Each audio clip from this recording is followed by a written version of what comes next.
Olá, meus amores, tudo bem com vocês? Estamos aqui para mais uma aula de Ciências da Natureza, nossa aula de número 28.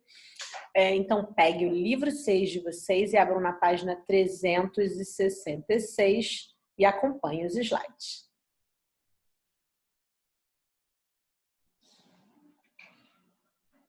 Bom, nas aulas anteriores, a gente falou sobre as misturas de materiais que existem na natureza e também no nosso dia a dia. Inclusive, nós utilizamos muitas misturas de materiais, né, no nosso dia a dia. E nessa videoaula a gente vai falar sobre a separação dessas misturas, como acontecem, como podem ser feitas e como acontecem essas separações. Por exemplo, para a gente utilizar o sal, né, a mamãe, o papai, utilizar o sal, a vovó, o sal de cozinha na alimentação, antes de chegar na cozinha, esse sal ele foi separado da água do mar. Antes de bebermos, consumirmos a água filtrada, ela antes teve que ser separada de impurezas, para que a gente pudesse consumir uma água saudável, uma água potável, sem resíduos e poluentes. O lixo reciclável, para ser enviado para as indústrias de reciclagem, ele precisa antes ser separado do lixo do lixo normal, não reciclável. E até mesmo para produzir produtos, né, para fazer produtos diversos, a matéria-prima utilizada para a confecção desses produtos, ela precisa ser separada da sua fonte original, não é verdade? E é isso que a gente vai ver. Como acontecem, quais as técnicas possíveis de serem utilizadas para essa separação. As primeiras misturas que nós vamos ver são as misturas homogêneas. Como acontecem a separação das misturas homogêneas? Elas são mais difíceis, geralmente mais difíceis de serem separadas, por isso exigem técnicas mais elaboradas, né? Um pouco mais específicas, porque a gente só vê uma fase, ela só contém ali uma fase, é como se ela tivesse toda misturadinha, então é mais difícil acontecer essa separação. Então, uma técnica que pode ser utilizada e que é utilizada é a evaporação, geralmente utilizada nas salinas. A água do mar, elas são colocadas em tanques e ficam expostas ao calor do sol. E com o tempo, esse calor vai fazendo com que a mistura líquida, né, que no caso é a água, ela evapore, ficando só a parte sólida dessa mistura, que são os sais dessa água. Os sais ficam ali no fundo, aí a gente vê aqui os sais, estão vendo? Esses sais, eles são raspados, empilhados, como diz no livro de vocês, e levados para refinarias de sal. No Brasil, os principais produtores de sal estão no Polo Costa Branca, no estado do Rio Grande do Norte, e na região dos Lagos, no estado do Rio de Janeiro. É possível que você já tenha visto na região dos Lagos, de repente passando de carro, tenham visto as salinas. Provavelmente. Eu lembro que desde que eu sou criança, que eu vou para a região dos Lagos, eu sempre vejo essas salinas. Agora, essa técnica de evaporação é utilizada inclusive na cozinha por quem cozinha na sua casa, né? Com certeza. Na hora de fazer o arroz, quando a gente bota água no arroz, para que o arroz fique pronto, é necessário que pronto para consumo, para que a gente possa comer, é necessário que esse arroz, ele, além de cozinhar, ele seja separado da água, né? E como acontece essa separação? Através da evaporação, que é feita com o calor ali não do sol, mas do fogo. Como aqui na destilação, no caso aqui, são duas substâncias líquidas. Lá a gente viu duas substâncias, as substâncias sólidas misturadas à água que é líquida. Aqui são duas substâncias líquidas. E aí, na destilação, é necessário também utilizar o calor.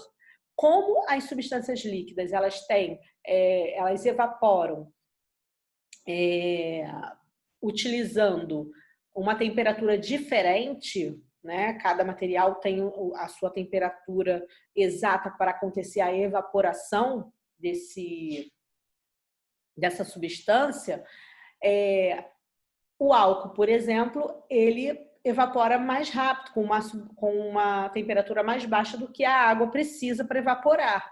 Então, é aquecido, a água ela fica e o álcool ele se transforma em vapor, é levado ao condensador. Nesse condensador ele é resfriado, esse álcool em vapor ele é resfriado, voltando à sua forma líquida. E aí ele é levado a um outro recipiente, separado então da água, é o álcool destilado, que antes estava junto aqui. Entenderam como acontece? Aquece, o álcool vira o vapor, né? Álcool e vapor, ele é levado para o condensador, aqui no condensador ele é resfriado, volta à sua forma líquida e é levado conduzido para outro recipiente, separando essas duas substâncias, ok? Então, essas são as duas maneiras de separar substâncias, misturas homogêneas. Agora a gente vai ver a separação de misturas heterogêneas, que são mais fáceis, geralmente mais fáceis, porque apresentam mais de uma fase, apresentam duas fases ou mais, e aí a gente consegue visualizar essas duas fases, separando às vezes até manualmente. Vamos ver como? Então, primeiro, a peneiração. A primeira técnica que a gente vai ver vai ser a peneiração. Inclusive, a gente utiliza bastante essa técnica na cozinha também, para peneirar, por exemplo, a tapioca. Quem aí é fã de tapioca deve ter visto já a mamãe, o papai, a vovó, enfim, fazendo, a titia, fazendo a tapioca. E aí, geralmente, usa-se uma peneira, você bota aquela farinha da tapioca e bate, e aí a farinha mais fininha vai saindo e os gruminhos ficam, aquelas partes mais gordinhas, né, os caroços, digamos assim, ficam na parte superior da peneira. Pode ser dissolvido, digamos assim, né? Se você utilizar ou soltar, desfeito esse gruminho, se você usar de repente uma colherzinha na peneira também, para soltar esses gruminhos e virarem pozinhos mais finos. Então, também é utilizado no campo. Olha aqui, eu vou ler para vocês na página 368. Esse processo é bastante empregado no campo para a separação de grãos inteiros dos quebrados, ou mesmo sujeira, terra e farelo. Na jardinagem, a peneiração pode ser usada para separar pedregulhos da terra. Na culinária também é possível peneirar farinha, como eu falei, de mandioca, ou fermento, por exemplo, para evitar a presença de grãos aglomerados chamados de grumos. Às vezes até o feijão também, né? Mas o feijão a gente faz mais com separação manual. Mas enfim, são exemplos aí da peneiração.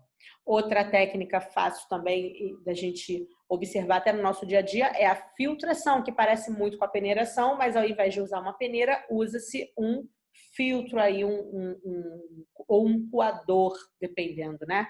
Um coador de pano ou de papel, e separa o sólido, a substância sólida da líquida, como no caso do café, né? Tem aqui o pozinho de café, você coloca a água e passa a água com o café líquido, né? Deixando a parte sólida no coador.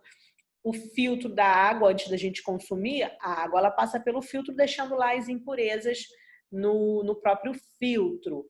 Quem tem esse filtro de cozinha, geralmente, tem de tempo em tempo, tem que abrir o filtro de cozinha. Não sei se você já viu o papai e mamãe, enfim, fazendo, abrir para lavar esse filtro, porque as impurezas ficam ali, tá? E aqui também na produção de queijo.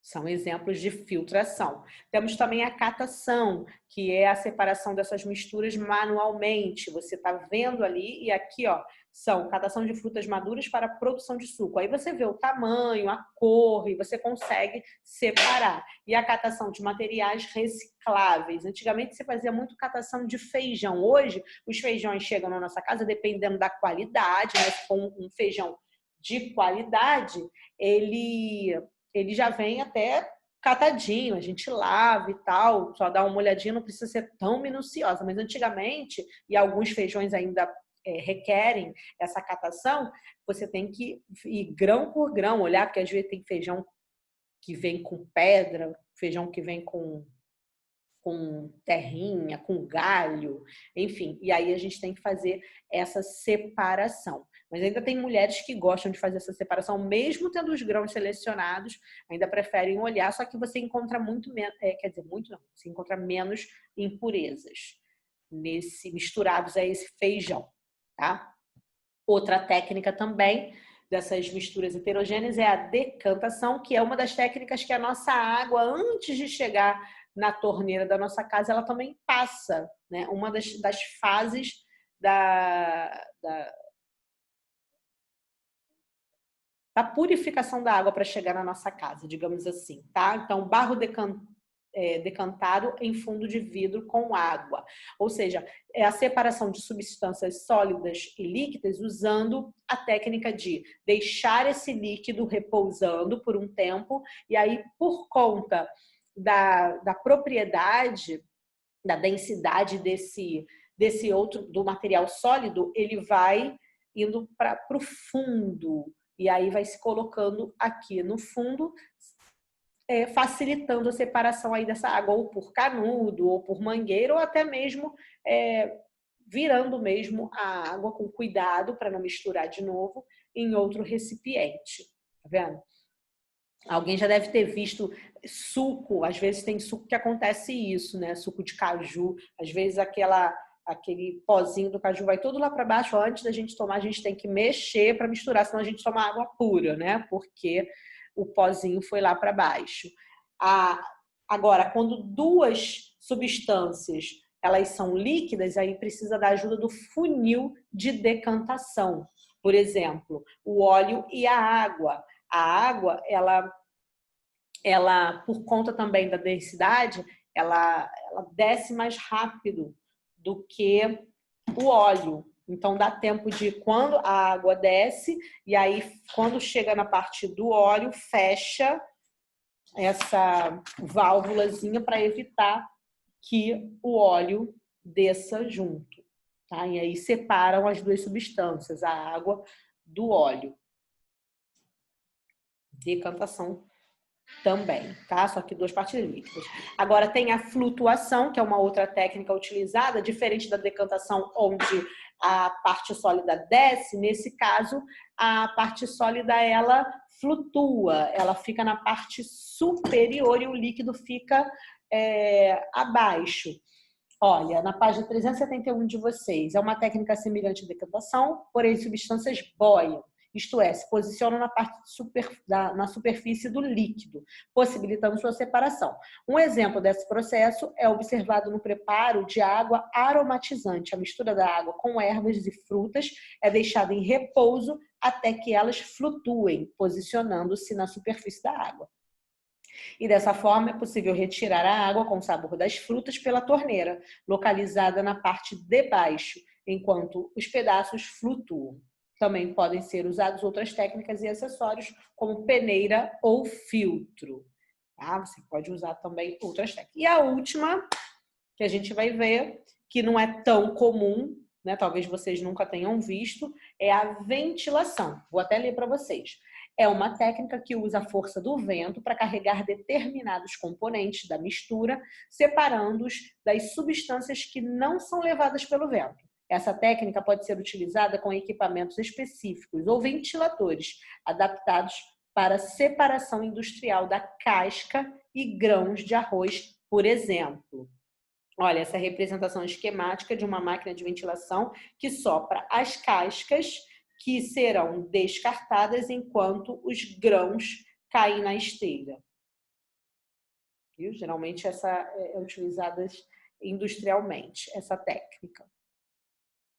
Ok? E agora vocês vão ficar com os exercícios propostos da página 378 e 379 e vocês vão colocando